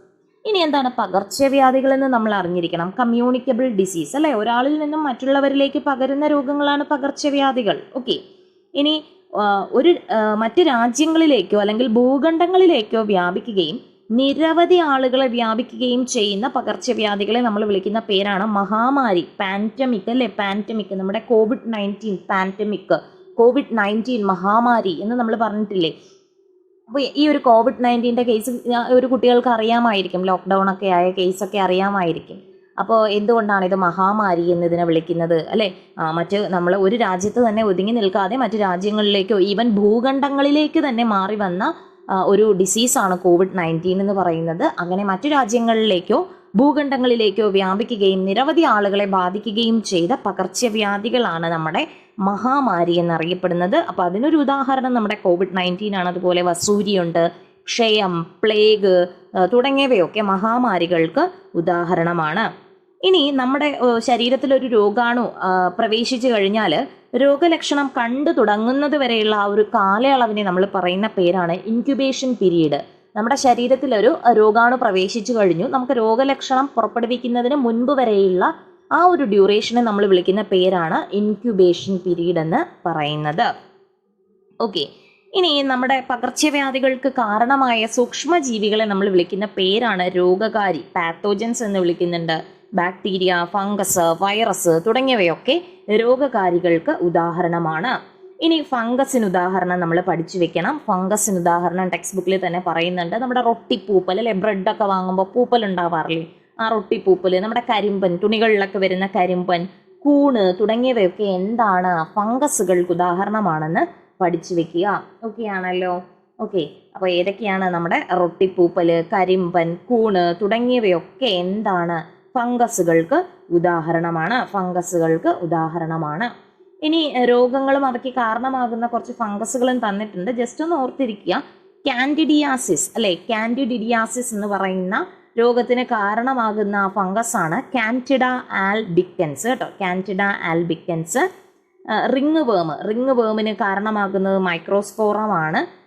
ഹിസ്റ്റോപ്ലാസ്മോസിസിന് കാരണമാകുന്നത് ഹിസ്റ്റോപ്ലാസ്മയാണ്. അതൊന്നും നമ്മളോട് ചോദിക്കാൻ ചാൻസ് ഇല്ല. ഫംഗസുകൾക്ക് ഉദാഹരണം ചോദിക്കാം. അപ്പോൾ റൊട്ടിപ്പൂപ്പലും കരിമ്പനും കൂണും ഒക്കെ പറഞ്ഞു കൊടുക്കുക. ഓക്കെ, അപ്പോൾ നമ്മുടെ തുണികളുടെ ഉദാഹരണം തന്നെ എടുക്കാം. തുണികളിലൊക്കെ, യൂണിഫോം തുണികളിലൊക്കെ കരിമ്പൻ പിടിച്ചിരിക്കുന്നത് കാണാം. പിന്നെ അതുപോലെ തന്നെ നമ്മൾ ബ്രെഡൊക്കെ വാങ്ങിയിട്ട് ഡേറ്റ് കഴിഞ്ഞാൽ അതിലെന്ത് വരുന്നുണ്ട്? പൂപ്പൽ വന്നിരിക്കുന്നത് കാണാം. അപ്പോൾ ഇതൊക്കെ വെച്ച് കുട്ടികൾക്ക് ഫംഗസ് എന്താണെന്ന് പരിചയപ്പെടുത്തി കൊടുക്കാനായിട്ട് കഴിയും. ഇനി അടുത്ത് പറയുന്നത് രോഗാണുവാഹകരെ പറ്റി പറയുന്നുണ്ട്. വെക്ടേഴ്സ്, രോഗാണുവാഹകർ. ആരാണ് രോഗാണുവാഹകർ എന്ന് പറയുന്നത്? നമ്മുടെ രോഗകാരികളായ സൂക്ഷ്മജീവികളെ നമ്മുടെ ശരീരത്തിലേക്ക് എത്തിക്കുന്ന ജീവികളാണ് രോഗാണുവാഹകർ അല്ലേ? ഈ രോഗകാരികൾ നേരിട്ട് നമ്മുടെ ശരീരത്തിലേക്ക് ചാടി വരുന്നതല്ല. ഇതാ കൊള്ളാം, ഇത് ആള് നിപ്പുണ്ട് എന്ന് പറഞ്ഞ് ചാടിക്കേറി വരുന്നതല്ല. ഇവരെ എന്ത് ചെയ്യും? ഇവരെ ആനയിച്ചു കൊണ്ടുവരുന്നവരാണ് ആര്? നമ്മുടെ രോഗാണുവാഹകർ എന്ന് പറയുന്നത്. രോഗാണുവാഹകർ എന്ന് പറയുന്നത് രോഗകാരികളായ സൂക്ഷ്മജീവികളെ നമ്മുടെ ശരീരത്തിലേക്ക് എത്തിക്കുന്ന ജീവികളാണ് രോഗാണുവാഹകർ അഥവാ വെക്ടേഴ്സ് എന്ന് പറയുന്നത്. അതിനുദാഹരണം നമുക്കറിയാം അല്ലേ? നമ്മുടെ കൊതുക്, ഈച്ച, അതുപോലെ എലിച്ചെള്ള്, നമ്മുടെ വവ്വാല് തുടങ്ങിയവരൊക്കെയാണ് രോഗാണുവാഹകർ. ഓക്കെ, അപ്പോൾ ഈ ഒരു രോഗാണുവും നമ്മുടെ ശരീരത്തിലോട്ട് ഡയറക്റ്റ് വരുന്നതല്ല. ഇവരെ മറ്റുള്ളവർ എന്ത് ചെയ്യും? വഹിച്ചു കൊണ്ടുവരുന്നതാണ്. അങ്ങനെ വഹിച്ചു കൊണ്ടുവരുന്നവരെയാണ് രോഗാണുവാഹകർ എന്ന് പറയുന്നത്. കൊതുക്, ഈച്ച, അതുപോലെ വവ്വാല്, എലിച്ചെള്ള് അല്ലെ, പ്ലേഗ് പരത്തുന്ന എലിച്ചെള്ള് തുടങ്ങിയവയൊക്കെ രോഗാണുവാഹകർക്ക് ഉദാഹരണമാണ്. പിന്നെ നമ്മുടെ ഈ രോഗാണുവാഹകർ പെരുകാനിടയുള്ള സാഹചര്യങ്ങളൊക്കെ പറയുന്നുണ്ട്. എങ്ങനെയാണ് കൊതുകും ഈച്ചയൊക്കെ പെരുകുന്നത് അല്ലെ? മലിനമായ സ്ഥലങ്ങളിലാണ് ഇവരൊക്കെ വളരുന്നതെന്നറിയാം. ഇവരെ എങ്ങനെ നമുക്ക് എന്ത് ചെയ്യാം? ഇവരുടെ പെരുകുന്ന സാഹചര്യങ്ങൾ എങ്ങനെ നമുക്ക് നശിപ്പിക്കാം, ഒഴിവാക്കാം എന്നുള്ള കാര്യങ്ങളും കൂടെ ജസ്റ്റ് ഒന്ന് നമ്മൾ ഓർത്തിരിക്കുക. നമുക്കറിയാലോ, മലിനജലം കെട്ടിക്കിടക്കാൻ അനുവദിക്കരുത്, വീടും പരിസരവും വൃത്തിയായി സൂക്ഷിക്കുക, അങ്ങനെയുള്ള കാര്യങ്ങളൊക്കെ എന്ത് ചെയ്യുക നമുക്ക് പറയാവുന്നതാണ്. ഇനി രോഗവും അത് പരത്തുന്ന കൊതുകിനവും നമ്മൾ ജസ്റ്റ് ഒന്ന് അറിഞ്ഞിരിക്കുക. ഏതൊക്കെ കൊതുകാണ് ഏതൊക്കെ രോഗം പരത്തുന്നതെന്ന് അറിഞ്ഞിരിക്കുക. നമ്മുടെ മന്ത് പരത്തുന്നത് ക്യൂലെക്സ് പെൻ കൊതുകാണ്. ക്യൂലെക്സ് പെൻ കൊതുക്. മലേറിയ പരത്തുന്നത് അനോഫിലസ് പെൻ കൊതുകാണ്. ഡെങ്കിപ്പനിയാണെങ്കിൽ ഈഡിസ് ഈജിപ്റ്റി. ഓക്കെ, നമ്മൾ ജസ്റ്റ് ഈ ഒരു ചാപ്റ്റർ മൊത്തത്തിൽ കാണാതെ പഠിക്കുന്നതല്ല. അതിനകത്തുള്ള കണ്ടന്റ്, എന്തൊക്കെ കണ്ടന്റ് ഉണ്ട്, എന്തെങ്കിലും ചോദിച്ചാൽ നമുക്ക് എന്തെങ്കിലും പറഞ്ഞ് പിടിച്ചു നിൽക്കണ്ടേ? അതിന് വേണ്ടിയിട്ടാണ് പറയുന്നത് കേട്ടോ. ഇപ്പോൾ ടെക്സ്റ്റ് ബുക്ക് വായിക്കാൻ മടിയുള്ള കുറേ പേരെങ്കിലും ഉണ്ടാവും. അപ്പോൾ ജസ്റ്റ് ഈ വീഡിയോ ഒന്ന് കേട്ടാൽ മതി. അതിലുള്ള എല്ലാ കാര്യവും ഞാൻ പറയുന്നുണ്ട്. ചില പ്രത്യേക ടോപ്പിക്ക് വരുമ്പോൾ അതിൻ്റെ ഇൻട്രൊഡ്യൂസ് ചെയ്യുന്ന രീതിയും കൂടെ പറഞ്ഞു പോകുന്നുണ്ട്. ഇതൊക്കെ നമുക്ക് ഡെയിലി നമ്മുടെ പരിസരത്തിൽ നിന്ന് തന്നെ കുട്ടികളിലേക്ക് പറഞ്ഞു തുടങ്ങാവുന്നതാണ്. ഓക്കെ, ഇനി കൊതുക് പെരുകുന്നത് തടയാനുള്ള മാർഗങ്ങൾ നമ്മൾ എന്തൊക്കെയാണ്? പറഞ്ഞതുപോലെ വെള്ളം കെട്ടിക്കിടക്കുന്നത് ഒഴിവാക്കുക, പാർപ്പിടങ്ങൾക്ക് ചുറ്റുമുള്ള പുല്ലും പാഴ്ചെടികളും ഒക്കെ വെട്ടിക്കളയുക, ഓടകൾ എന്ത് ചെയ്യുക? ശുചീകരിക്കുക. ഓക്കെ, ഇനി എന്തൊക്കെ മുൻകരുതലുകൾ നമുക്ക് എടുക്കാമെന്നാണ്? കൊതുക് കടി ഏൽക്കാതിരിക്കാൻ എന്തൊക്കെ മുൻകരുതലുകൾ എടുക്കാം? നമ്മുടെ സന്ധ്യാസമയമാവുമ്പോൾ ജനലും വാതിലും ഒക്കെ അടച്ചിടുക, ശരിയായ വസ്ത്രം ധരിക്കുക, കൊതുക് വല ഉപയോഗിക്കുക. അതുപോലെ താമസ സ്ഥലത്തും പരിസരത്തും കൊതുകുകളുടെ എണ്ണം കുറയ്ക്കാനുള്ള മാർഗങ്ങൾ, നേരത്തെ പറഞ്ഞതുപോലെ അത് പെരുകുന്നത് തടയാനുള്ള മാർഗം തേടുക. ഇനി നമ്മുടെ ഷഡ്പദങ്ങളിൽ നിന്നും പകരുന്ന രോഗങ്ങൾ ഏതൊക്കെയാണെന്നാണ് പറയുന്നത്. നേരത്തെ കൊതുകാണെങ്കിൽ ഇനി ഷഡ്പദങ്ങൾ, നമ്മുടെ പ്ലേഗ് പരത്തുന്നത് എലിച്ചെള്ളാണ് കേട്ടോ. പ്ലേഗ് പരത്തുന്നത് എലിച്ചെള്ളാണ്. അതുപോലെ ടൈഫസ് എന്ന രോഗം പരത്തുന്നത് പേനും ചെള്ളും ഒക്കെയാണ് ടൈഫസ് പരത്തുന്നത്. കാലാ അസർ, അതൊന്ന് ഓർത്തിരിക്കുക. കാലാ അസർ ആണെങ്കിൽ സാൻഡ് ഫ്ലൈ ആണ് കേട്ടോ അത് പരത്തുന്നത്. കാലാ അസർ എന്ന രോഗത്തിന് കാരണമാകുന്നത് സാൻഡ് ഫ്ലൈ ആണ്, സാൻഡ് ഫ്ലൈ. ഇനി പക്ഷികളിൽ നിന്നും മനുഷ്യരിലേക്ക് പകരുന്ന വൈറസ് രോഗമാണ് നമ്മുടെ പക്ഷിപ്പനി. അപ്പോൾ പക്ഷിപ്പനി ഒരു വൈറസ് ഡിസീസ് ആണെന്ന് ഓർത്തിരിക്കുക. നമ്മുടെ H5N1 കേട്ടോ. പക്ഷികളിൽ നിന്നും മനുഷ്യരിലേക്ക് പകരുന്ന വൈറസ് രോഗമാണ് പക്ഷിപ്പനി എന്ന് ഓർത്തിരിക്കുക. ഇനി നമ്മുടെ രോഗാണുവാഹകരിൽ നിന്നല്ലാതെ നമുക്ക് രോഗങ്ങൾ പകരുന്നുണ്ട്. രോഗാണുവാഹകരിൽ നിന്നും അല്ലാതെയും നമുക്ക് രോഗങ്ങൾ പകരുന്നുണ്ട്. അതിൻ്റെ ഒരു ക്ലാസിഫിക്കേഷനാണ് അടുത്ത ടെക്സ്റ്റ് ബുക്കിൽ പറയുന്നത്. വിവിധ മാർഗങ്ങൾ, ഏതൊക്കെ മാർഗങ്ങളിലൂടെയാണ് നമുക്ക് രോഗങ്ങൾ പകരുന്നതെന്ന് പറയുന്നുണ്ട്. വായുവിലൂടെ പകരുന്നതുണ്ട്, ജലവും ഭക്ഷണവും വഴിയുണ്ട്, അതുപോലെ മണ്ണിലൂടെ. അപ്പോൾ അതിനൊക്കെ 1-2 എക്സാമ്പിൾ ഒന്ന് ഓർത്തിരിക്കുക. വായുവിലൂടെ പകരുന്ന രോഗങ്ങൾ ഏതൊക്കെയാണ്? നമ്മുടെ ചിക്കൻ ബോക്സ്, ജലദോഷം, മുണ്ടിനീര്, ക്ഷയം, അഞ്ചാംപനി, അല്ലെ വസൂരി തുടങ്ങിയവയൊക്കെ വായുവിലൂടെ പകരുന്ന രോഗങ്ങളാണ്. ഇനി ജലവും ഭക്ഷണവും വഴിയോ? ജലം വഴിയാണെങ്കിൽ നമ്മുടെ ഭക്ഷണവും വഴി കോളറയുണ്ട്, എലിപ്പനിയുണ്ട്, ടൈഫോയിഡ് ഉണ്ട്, ഹെപ്പറ്റൈറ്റിസ്, വയറുകടി തുടങ്ങിയവയൊക്കെ ഉണ്ടാകുന്നത് ജലവും ഭക്ഷണവും വഴിയാണ്. ഇനി മണ്ണിലൂടെയാണെങ്കിലോ? വിരശല്യം, അല്ലെ വിരശല്യം, ടെറ്റനസ്, ബോട്ടുലിസം തുടങ്ങിയവയൊക്കെ മണ്ണിലൂടെ പകരുന്ന രോഗങ്ങളാണ്. ഓക്കെ, അപ്പോൾ ഏതൊക്കെ രീതിയിലാണ് രോഗങ്ങൾ പകരുന്നതെന്ന് പറയുന്നുണ്ട്. വായുവിലൂടെയാണെങ്കിൽ ക്ഷയം, ചിക്കൻ ബോക്സ്, ജലദോഷം, വസൂരി, അഞ്ചാംപനി, അതുപോലെ മുണ്ടിനീര്. ഇനി ജലവും ഭക്ഷണവും വഴിയാണെങ്കിലോ? കോളറ, എലിപ്പനി, ടൈഫോയിഡ്, ഹെപ്പറ്റൈറ്റിസ്, വയറുകടി, പോളിയോമൈലൈറ്റിസ് തുടങ്ങിയവ. ഇനി മണ്ണിലൂടെ പകരുന്ന രോഗങ്ങളാണെങ്കിൽ നമ്മുടെ വിരശല്യം, ബോട്ടുലിസം, ടെറ്റനസ് തുടങ്ങിയവ. ഓക്കെ, ഇനി ഈച്ച പെരുകുന്നത് തടയാനും എലി പെരുകുന്നത് തടയാനും ഒക്കെയുള്ള മാർഗങ്ങൾ പറയുന്നുണ്ട്. അതിനെയൊക്കെ എങ്ങനെ നശിപ്പിക്കാം എന്നുള്ള രീതിയിൽ നമ്മൾ ചിന്തിച്ചാൽ മതി കേട്ടോ. അതിനെങ്ങനെ, അതിൻ്റെ ആ ഒരു ആവാസ വ്യവസ്ഥയെ നമുക്ക് അവിടെ നിന്ന് മാറ്റാം, അതെങ്ങനെ വളരാതിരിക്കാനുള്ള എന്തൊക്കെ ഡിസൈേഴ്സ്, മുൻകരുതലുകൾ എടുക്കാം, പ്രിക്വേഷൻസ് എടുക്കാം എന്നുള്ള കാര്യം നമ്മൾ നമ്മുടെ യുക്തിക്കനുസരിച്ച് പറഞ്ഞാൽ മതി. ഇനി അടുത്തൊരു സെക്ഷൻ ഇതിൽ പറയുന്നത്, ഇത്രയും നേരം നമ്മൾ രോഗങ്ങളെ പറ്റി പറഞ്ഞു, രോഗാണുവാഹകരെ കുറിച്ച് പറഞ്ഞു. ഇനി അടുത്ത് നമ്മൾ നോക്കുന്നത് നമ്മുടെ ഇമ്മ്യൂണിറ്റിയെ പറ്റിയാണ്, രോഗപ്രതിരോധ ശേഷിയാണ്. അല്ലെ, ഇന്നത്തെ കുട്ടികൾ ഫേസ് ചെയ്യുന്ന ഒരു ചാലഞ്ചാണ് ഇമ്മ്യൂണിറ്റി പവർ എന്ന് പറയുന്നത്. കൂടുതലും കുട്ടികൾക്ക് രോഗപ്രതിരോധ ശേഷി കുറവായിരിക്കും. മഴ നനഞ്ഞാൽ പ്രശ്നമാകും, മണ്ണിൽ കളിച്ചാൽ പ്രശ്നമാകും, അല്ലെ, തൊട്ടടുത്ത് എന്തെങ്കിലും ജലദോഷം എന്തെങ്കിലും ഉള്ള ആൾ വന്നാൽ ഉടനെ ഈ കുഞ്ഞുങ്ങൾക്കും വരും. അങ്ങനെ രോഗപ്രതിരോധ ശേഷി വളരെ കുറവായ ഒരു തലമുറയിലൂടെയാണ് നമ്മൾ കടന്നു പോകുന്നത്. അപ്പോൾ എന്താണ് രോഗപ്രതിരോധ ശേഷി എന്ന് നമ്മൾ അറിഞ്ഞിരിക്കണം.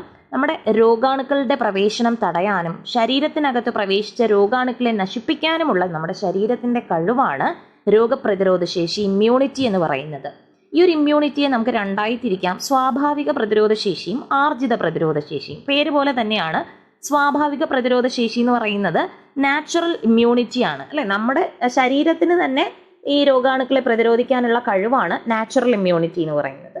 ആർജിത പ്രതിരോധ ശേഷി എന്താണ്? നമ്മുടെ വാക്സിനൊക്കെ എടുക്കില്ലേ, വാക്സിനൊക്കെ എടുത്ത് നമ്മൾ എന്ത് ചെയ്യും? ഇപ്പോൾ കോവിഡ് ഒക്കെ വന്നപ്പോഴത്തേക്ക് നമ്മൾ വാക്സിൻ എടുത്തില്ലേ, അങ്ങനെ നമ്മൾ എന്ത് ചെയ്യും? അക്വേർഡ് ഇമ്മ്യൂണിറ്റി നമ്മൾ നേടുന്നതാണ് ആർജിത പ്രതിരോധ ശേഷി എന്ന് പറയുന്നത്. നമ്മുടെ പ്രതിരോധ കുത്തിവയ്പ്പിലൂടെ നമ്മൾ വസൂരി, പ്ലേഗ്, പോളിയോ തുടങ്ങിയ രോഗങ്ങളെയൊക്കെ നമ്മൾ എന്ത് ചെയ്തിട്ടുണ്ട്? അതിജീവിച്ചിട്ടുണ്ടെന്ന് പറയുന്നുണ്ട്. പ്രതിരോധ കുത്തിവയ്പ്പ് വഴി തടയാൻ കഴിയുന്ന മറ്റൊരു രോഗമാണ് നമ്മുടെ ഹെപ്പറ്റൈറ്റിസ് ബി എന്ന് പറയുന്നത്. ഓക്കെ, ഇനി രോഗങ്ങളും രോഗകാരികളും ബാക്ടീരിയ രോഗമായ ബാക്ടീരിയ രോഗങ്ങൾ നമ്മളൊന്ന് ഓർത്തിരിക്കുക. നമ്മുടെ ടെറ്റനസ്, ടൈഫോയിഡ്, പ്ലേഗ്, സിഫിലിസ് തുടങ്ങിയവയൊക്കെ ബാക്ടീരിയ രോഗങ്ങളാണ്. Tetanus, typhoid, plague, syphilis. Virus ആണെങ്കിൽ ജലദോഷം, ഡെങ്കിപ്പനി, പക്ഷിപ്പനി, കുരങ്ങുപനി, ഇതൊക്കെ എന്താണ്? ഏറെക്കുറെ പനികളൊക്കെ വരുന്നത് വൈറസ് രോഗങ്ങളിലാണ്. നമ്മുടെ LP UPക്കൊക്കെ പഠിച്ചത് ഓർമ്മയാണ്, കോഡുകളൊക്കെ ഇട്ട് പഠിച്ചത് ഓർമ്മയാണ്. അതൊക്കെ ഒന്ന് നോക്കി വെക്കുക. ഇനി നമ്മുടെ പ്രതിരോധ വാക്സിനുകളെ പറ്റിയാണ് ആ ഒരു ചാപ്റ്ററിൽ പറയുന്നത് കേട്ടോ. വാക്സിനുകളെ പറ്റി പറയുന്നുണ്ട്. അത്യാവശ്യം പറ്റുമെങ്കിൽ നിങ്ങൾ ആ ഒരു ചാപ്റ്ററിൽ ആ വാക്സിനിൻ്റെ സെക്ഷൻ ഒന്ന് വായിച്ചു നോക്കുക. ജസ്റ്റ് നമ്മൾ ആദ്യം ഏറ്റവും പ്രധാനമായിട്ട് നമ്മൾ അറിഞ്ഞിരിക്കേണ്ടത്, ഒരു കുഞ്ഞ് ജനിച്ചു കഴിഞ്ഞാൽ ജനന സമയത്ത് കൊടുക്കുന്ന വാക്സിൻസ് ഏതൊക്കെയാണെന്ന് നമ്മൾ അറിഞ്ഞിരിക്കണം. അപ്പോൾ നമ്മളോട് ചോദിക്കാം, ഒരു കുഞ്ഞ് ജനിച്ചു കഴിഞ്ഞാൽ ജനന സമയത്ത് എന്തൊക്കെ വാക്സിൻസ് ആണ് കൊടുക്കുന്നതെന്ന് ചോദിക്കാം. അപ്പോൾ നമ്മൾ അറിഞ്ഞിരിക്കണം, പോളിയോ വാക്സിൻ കൊടുക്കുന്നുണ്ട്, OPV അല്ലെ, OPV ജനന സമയത്ത് OPV പോളിയോ വാക്സിൻ കൊടുക്കുന്നുണ്ട്. അതുപോലെ BCG ബാസിലസ് കാൽമൈറ്റ് ഗ്വറിൻ BCG കൊടുക്കുന്നുണ്ട്. അതുപോലെ ഹെപ്പറ്റൈറ്റിസ് ബി കൊടുക്കുന്നുണ്ട്. ഓക്കെ, അപ്പോൾ ഏറ്റവും പ്രധാനപ്പെട്ട നമ്മൾ അറിഞ്ഞിരിക്കേണ്ടത് ജനന സമയത്ത് ഒരു കുഞ്ഞിന് കൊടുക്കുന്ന വാക്സിനുകൾ പ്രധാനമായും 3 എണ്ണമാണ്. OPV ഉണ്ട്, BCG ഉണ്ട്, ഹെപ്പറ്റൈറ്റിസ് ബി ഉണ്ട്. ഓക്കെ, ഒരു ടീച്ചർ ഉറപ്പായിട്ടും അറിഞ്ഞിരിക്കണം. ബാക്കിയുള്ളതൊക്കെ നമ്മൾ എന്താണ്, നമ്മുടെ നോളജും ഒക്കെയാണ്, അതിനെ വെച്ച് നമ്മൾ അളക്കാനൊന്നും പോകുന്നില്ല. അപ്പോൾ ജനന സമയത്ത് ഒരു കുഞ്ഞിന് എന്തൊക്കെ കൊടുക്കണം എന്ന് നമ്മൾ ഉറപ്പായും അറിഞ്ഞിരിക്കണം. ഏതൊക്കെയാണ് ജനന സമയത്ത് കൊടുക്കേണ്ട വാക്സിൻ? OPV ഉണ്ടല്ലേ, OPV ഓറൽ പോളിയോ വാക്സിൻ, നമ്മുടെ പോളിയോ രോഗം പിള്ളവാതത്തിനെതിരെയാണ് കൊടുക്കുന്നത്. അതുപോലെ BCG ബാസിലസ് കാൽമൈറ്റ് ഗ്വറിൻ ക്ഷയരോഗത്തിനെതിരെയാണ് BCG കൊടുക്കുന്നത്. അതുപോലെ ഹെപ്പറ്റൈറ്റിസ് ബി ഹെപ്പറ്റൈറ്റിസ് എന്ന് പറയുന്ന രോഗത്തിനെതിരെ കൊടുക്കുന്നതാണ്. ആ ഒരു കാര്യങ്ങളൊക്കെ പറയുന്നുണ്ട്. ഇനി നല്ല ആരോഗ്യശീലങ്ങൾ എത്തരത്തിലായിരിക്കണം നല്ല ആരോഗ്യശീലങ്ങൾ എന്ന് പറയുന്നുണ്ട്. എന്താണ്, നമ്മുടെ ഫുഡിന് മുൻപും ശേഷവും ഒക്കെ കൈകൾ കഴുകുക, ദിവസവും 2 നേരം പല്ല് തേക്കുക, കുളിക്കുക, അതുപോലെ നഖങ്ങൾ വെട്ടുക, തുറന്നു വെച്ചിരിക്കുന്ന ആഹാരങ്ങളൊന്നും കഴിക്കരുത്, പക്ഷികളോ മൃഗങ്ങളോ ഒക്കെ കഴിച്ചതിൻ്റെ ബാക്കിയൊന്നും കഴിക്കരുത്, പൊതുസ്ഥലങ്ങളിൽ നമ്മൾ എന്ത് ചെയ്യാൻ പാടില്ല, സ്പിറ്റ് അല്ലെ തുപ്പാനൊന്നും പാടില്ല, പിന്നെ എന്താണ്, പുറത്തിറങ്ങി നടക്കുമ്പോൾ ചെരുപ്പുകൾ ഉപയോഗിക്കുക, അതൊക്കെ നല്ല ആരോഗ്യശീലങ്ങളാണ്. ഇതൊക്കെ കുഞ്ഞുങ്ങൾക്ക് എങ്ങനെ പറഞ്ഞു മനസ്സിലാക്കി കൊടുക്കാമെന്ന് ചോദിക്കാം. അപ്പം നമ്മൾ പറയുക, ഇതൊന്നും നമ്മൾ ചെയ്തില്ല എങ്കിൽ എന്തുണ്ടാകും എന്നുള്ള ദൂഷ്യവശം അവരെ പറഞ്ഞ് മനസ്സിലാക്കി കൊടുക്കുക എന്നുള്ളതാണ് നമ്മുടെ ഒരു ജോലി എന്ന് പറയുന്നത്. ഇതൊക്കെ ചെയ്യണമെന്ന് പറഞ്ഞാൽ അവൻ വിചാരിക്കും, എന്തിനാ ചെയ്യുന്നേ അല്ലേ, ഞാൻ എന്തിനാ ഇപ്പം ചെയ്യുന്നേ? പക്ഷേ ഇതൊക്കെ ഞാൻ ചെയ്തില്ല എങ്കിൽ എനിക്ക് എന്തൊക്കെ വരാമെന്നുള്ളത് അവന് കാണിച്ചു കൊടുത്താൽ അവൻ ഉറപ്പായിട്ടും ചെയ്യും. അതിനൊക്കെ നമുക്ക് ഒരുപാട് വീഡിയോസൊക്കെ അവൈലബിൾ ആണ്. അല്ലെങ്കിൽ ക്ലാസ് മുറികളിൽ തന്നെ നമുക്ക് റോൾ പ്ലേ പോലെയും ഓരോ രോഗമായിട്ട് വന്ന് ഓരോരുത്തർ പ്രസൻറ്റ് ചെയ്യുകയും ഞാൻ വന്നു കഴിഞ്ഞാൽ ഇങ്ങനെയൊക്കെ ബാധിക്കും എന്നുള്ളതൊക്കെ പറഞ്ഞു കൊടുത്തുകൊണ്ട് എന്ത് ചെയ്യാൻ പറ്റും, നമുക്ക് കുട്ടികളിൽ നല്ല ആരോഗ്യശീലങ്ങൾ വളർത്തിയെടുക്കാനായിട്ട് പറ്റും. ഓക്കെ, അല്ലാതെ ക്ലാസ് റൂമിൽ പോയി നിന്ന് ഉടൻ തന്നെ നീ നഖം വെട്ടാത്തെന്താ, നീ മുടി വെട്ടാത്തെന്താ എന്നൊക്കെ ചോദിച്ചു കഴിഞ്ഞാൽ ഇന്നത്തെ ജനറേഷൻ എന്ത് ചെയ്യും? അവർക്ക് ഉപദേശം ഇഷ്ടമല്ല, അവർക്ക് വെറുപ്പ് തോന്നും നമ്മളോട്. പക്ഷെ നമ്മൾ പറഞ്ഞു കൊടുക്കണം, മോനെ അങ്ങനെയല്ല, നീ നഖം വെട്ടിയില്ല എങ്കിൽ കണ്ടോ നിന്റെ നഖത്തിനിടയിലിരിക്കുന്ന ഈ അണുക്കളും കൃമികളും ഒക്കെ നീ ആഹാരം കഴിക്കുമ്പോൾ നിന്റെ ഉള്ളിലോട്ട് പോകും, പിന്നെ അത് നിന്റെ വയറ്റിൽ കിടന്ന് എന്തൊക്കെ കാര്യങ്ങളാണ് ചെയ്യുന്നത് എന്നൊക്കെ പറഞ്ഞ് നമ്മൾ മനസ്സിലാക്കി കൊടുത്തു കഴിഞ്ഞാൽ പിന്നെ ഒരു കുഞ്ഞും വലത് കയ്യിൽ നഖം വളർത്തിക്കൊണ്ട് ആഹാരമൊന്നും കഴിക്കില്ല. ഓക്കെ, ഇനി അടുത്തതിൻ്റെ ലാസ്റ്റ് പറയുന്നത് സസ്യങ്ങളെ ബാധിക്കുന്ന രോഗങ്ങളും രോഗകാരികളും പറയുന്നുണ്ട്. അപ്പോൾ സസ്യങ്ങളെ ബാധിക്കുന്ന, നെല്ലിനെ ബാധിക്കുന്ന ഒരു രോഗമാണ് നമ്മുടെ തവിട്ടിലപ്പുള്ളി. അതൊരു ഫംഗസ് രോഗമാണ്. അതുപോലെ പയർച്ചെടിയെ ബാധിക്കുന്ന രോഗമാണ് മൊസൈക്കും ഒരു വൈറസ് രോഗമാണ് കേട്ടോ. മൊസൈക്കും ഒരു വൈറസ് രോഗമാണ്. തെങ്ങിലെ മണ്ടരി ഒരു വൈറസ് രോഗമാണ്. അപ്പോൾ ഞാൻ ഈ പറഞ്ഞ 3 രോഗങ്ങളും വൈറസാണ്. ഏതൊക്കെയാണ്? നെല്ലിലെ തവിട്ട് ഇലപ്പുള്ളി ഫംഗസ് രോഗമാണ്. നെല്ലിലെ തവിട്ടിലപ്പുള്ളി ഫംഗസ് രോഗമാണ് കേട്ടോ. വൈറസ് രോഗങ്ങൾ പയറിലെ മൊസൈക്ക് രോഗവും തെങ്ങിലെ മണ്ടരിയും. അപ്പോൾ മൊസൈക്കും മണ്ടരിയും വൈറസാണ്. മൊസൈക്ക് രോഗം ബാധിക്കുന്നത് പയർച്ചെടിയെയും മണ്ടരി രോഗം ബാധിക്കുന്നത് തെങ്ങിനെയുമാണ്. ഇനി ഫംഗസ് രോഗമാണ് നമ്മുടെ നെല്ലിലെ തവിട്ട് ഇലപ്പുള്ളി ഒരു ഫംഗസ് രോഗമാണ്. അതുപോലെ തെങ്ങിലെ കൂമ്പ് ചീയലും ഒരു ഫംഗസ് രോഗമാണ്. അപ്പോൾ ഇത്രയും കാര്യങ്ങളാണ് ആ ഒരു ചാപ്റ്ററിൽ ഡീൽ ചെയ്യുന്നത് കേട്ടോ. അപ്പോൾ ജസ്റ്റ് ആ ഒരു ചാപ്റ്റർ എന്തൊക്കെ പറയുന്നു എന്ന് മനസ്സിലായല്ലോ. അപ്പോൾ നമ്മളിത് ഇനി എന്ത് ചോദിച്ചാലും നമുക്ക് പറയാനായിട്ട് കഴിയും. അപ്പോൾ ജസ്റ്റ് ഇതൊക്കെ ഒന്ന് കേട്ടിട്ട് പോവുക. അപ്പോൾ വരുന്ന ദിവസങ്ങളിൽ നമുക്ക് ബാക്കി ക്ലാസ്സുകളും കൂടെ നമുക്ക് നോക്കാം. ഇപ്പോൾ കിട്ടിയ ഇൻഫോർമേഷൻ അനുസരിച്ച് നമുക്ക് ജൂണിൽ തന്നെ ഇൻ്റർവ്യൂ ഉണ്ടാകും. അതിൽ ഡേറ്റ് ഉടൻ മെയിലിൽ തന്നെ ഡേറ്റ് വരുമെന്നാണ് അറിയാൻ കഴിഞ്ഞത്. അപ്പോൾ അതുകൊണ്ട് നമ്മൾ പ്രിപ്പയർ ചെയ്ത് തുടങ്ങേണ്ട സമയമായിരിക്കുന്നു കേട്ടോ. ഇനി 1 മാസം ഉണ്ടെന്ന് പറയാൻ പറ്റില്ല, കാരണം ഒരാഴ്ച മുമ്പൊക്കെയാണ് നമുക്ക് ഇതിടുന്നത്. അപ്പോൾ നമ്മൾ പിന്നെ ഒന്നും പഠിച്ചില്ലല്ലോ എന്നുള്ള ഒരു ടെൻഷനാവും. കാരണം ഇപ്പോൾ കുറേ പേര് HSAയുടെ പുറകെയാണ്. എന്നാൽ നമ്മളിപ്പോൾ നിലവിൽ വന്ന ലിസ്റ്റിൽ നമ്മുടെ പൊസിഷൻ സേഫാക്കി വെക്കുക എന്ന് പറയുന്നത് നമ്മുടെ ഉത്തരവാദിത്വമാണ്. അപ്പോൾ നമ്മൾ ഇൻ്റർവ്യൂവിന് പ്രിപ്പയർ ചെയ്ത് തുടങ്ങേണ്ട സമയമായിട്ടുണ്ട്. അപ്പോൾ നിങ്ങളുടെ കൂട്ടുകാരുണ്ടെങ്കിൽ അവർക്കൂടെ വീഡിയോ ഷെയർ ചെയ്ത് കൊടുക്കുക, നിങ്ങളുടെ അഭിപ്രായങ്ങളൊക്കെ അറിയിക്കുക. എന്തെങ്കിലും ചേഞ്ച് വരുത്തണമെങ്കിൽ പറഞ്ഞാൽ മതി കേട്ടോ. അപ്പോൾ വീഡിയോ കുറച്ച് ലോങ് ആണ്, ടെക്സ്റ്റ് ബുക്ക് അപ്പാടെ ഞാനങ്ങ് അപ്ലോഡ് ചെയ്യുന്നില്ല കേട്ടോ. അപ്പോൾ ടൈം ലിമിറ്റ് ഉണ്ട്, മറ്റുള്ള എക്സാംസും ഉണ്ട്. അതുകൊണ്ടാണ് ജസ്റ്റ് കണ്ടൻറ്റ് എന്താണെന്ന് നിങ്ങളിലേക്ക് എത്തിക്കണമെന്ന് തോന്നി, അതുകൊണ്ടാണ് ഇങ്ങനെ ചെയ്യുന്നത്. ഇത് നിങ്ങൾക്ക് ഓക്കെ ആണെങ്കിൽ നമുക്ക് ഈ ഒരു സീരീസ് തന്നെ അങ്ങ് കണ്ടിന്യൂസ് ആയിട്ട് അങ്ങ് നോക്കാം. നിങ്ങൾക്ക് ജോലിയൊക്കെ ചെയ്യുന്ന സമയത്ത് ജസ്റ്റ് ഒന്ന് കേട്ടാൽ മതിയല്ലോ, എന്തൊക്കെ ആ ഒരു ചാപ്റ്ററിലുണ്ട് എന്ന് അറിഞ്ഞിരുന്നാൽ മതി, നമ്മൾ സെറ്റ് ആയിക്കോളും. അപ്പോൾ എല്ലാവരും നന്നായിട്ട് പഠിക്കുക, റിവൈസ് ചെയ്യുക. Happy learning. Thank you all.